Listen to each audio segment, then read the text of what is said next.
લાખણી તાલુકામાં તાજેતરમાં થયેલા કમોસમી વરસાદ અને અતિવૃષ્ટિના કારણે ખેડૂતોના પાકને ભારે નુકસાન થયું હતું. રાજ્ય સરકાર દ્વારા ખેડૂતોના આ નુકસાનની ભરપાઈ માટે અંદાજે 10,000 કરોડ રૂપિયાનું પેકેજ જાહેર કરવામાં આવ્યું હતું.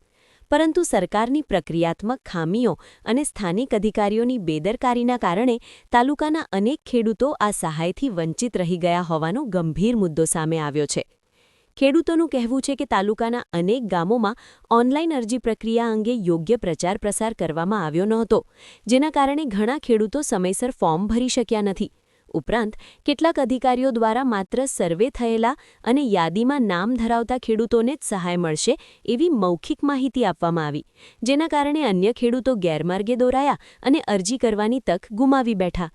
આ પરિસ્થિતિમાં ખરેખર પાક નુકસાન ભોગવનારા અનેક ખેડૂતોને હજુ સુધી કોઈ સહાય મળી નથી, જ્યારે કેટલાક ખેડૂતોને મળેલી સહાય પણ અપૂરતી અને અસંતોષકારક હોવાનું તેઓ જણાવી રહ્યા છે. ખેડૂતોની મુખ્ય માંગ છે કે જેમના પાકને નુકસાન થયું છે તે તમામ ખેડૂતોને સરકારી ધારાધોરણ મુજબ પ્રતિ હેક્ટર 22,000 રૂપિયાની મર્યાદામાં પૂરતું વળતર આપવામાં આવે. સાથે જ જેમને ઓછું વળતર મળ્યું છે તેમને બાકી રકમ સીધી તેમના ખાતામાં જમા કરાવવામાં આવે. આ ઉપરાંત જે ખેડૂતો ઓનલાઈન અરજી પ્રક્રિયામાં રહી ગયા છે તેમના માટે ફરી એક વખત પોર્ટલ ખુલ્લું મૂકીને અરજી કરવાની તક આપવામાં આવે તેવી પણ માંગ ઉઠી છે. આ સમગ્ર મુદ્દે લાખણી તાલુકા કોંગ્રેસ પ્રમુખ સાગરભાઈ રબારી સહિત કોંગ્રેસના આગેવાનો અને મોટી સંખ્યામાં ખેડૂતો દ્વારા મુખ્યમંત્રીને રજૂઆત કરવામાં આવી છે અને ખેડૂતોના હિતમાં તાત્કાલિક નિર્ણય લેવાની માંગ કરવામાં આવી છે. ખેડૂતોએ સ્પષ્ટ ચેતવણી આપી છે કે જો 4 દિવસની અંદર યોગ્ય ન્યાય નહીં મળે તો તેઓ લાખણી મામલતદાર કચેરી ખાતે ધરણા અને ઉપવાસ આંદોલન પર ઉતરશે. હવે જોવાનું રહેશે કે રાજ્ય સરકાર ખેડૂતોની આ વેદના સાંભળી યોગ્ય નિર્ણય લે છે કે પછી ખેડૂતોને રસ્તા પર ઉતરવા મજબૂર થવું પડશે. આજ રોજ અમે લાખણી તાલુકા પંચાયતની અંદર ખેડૂતોને થયેલા અન્યાય બાબતે ખેડૂતોની રજૂઆત કરવા બદલે મામલતદાર સાહેબને આવેદનપત્ર આપવા આવેલ છે કે અમારો લાખણી તાલુકો બાકાત રાખવામાં આવ્યો. પાછળથી સર્વે કરવામાં આવ્યો, જેને સર્વે થયું એને મળ્યા ખેડૂતો બધા અભણ હોવાના કારણે માર્ગદર્શન વગેરેના ખેડૂતો રહી ગયેલ છે.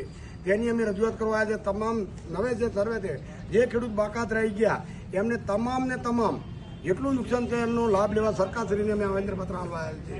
મામલતદાર સાહેબ આ બાબતે ધ્યાન દોરે ના દોરે તમે કલેક્ટર સાહેબ સુધી અમે ધરણા કરી અને કિસાન સંઘ સાથે જોડાઈ અને અમે ત્યાં ઉપવાસ પર ઉતરી અને અમારી ખેડૂતોને હક છે એ અમે પાછો લેવા તૈયાર છીએ. ખેડૂતોના હિત બદલે અમે લડવા પણ તૈયાર છીએ. ખેડૂતોને ન્યાય આપો.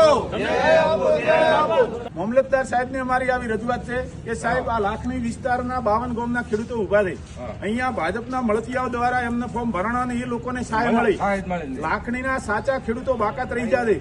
લાખણી તાલુકા ભાજપનો ભ્રષ્ટ પ્રમુખ મગફળીમાં મોટું કૌભાંડ કર્યું, એનું ગુજકો માસો દ્વારા સેન્ટર બંધ કરવામાં આવ્યું તો ભાજપનો એકેય ત્યાં બોલ્યો નથી.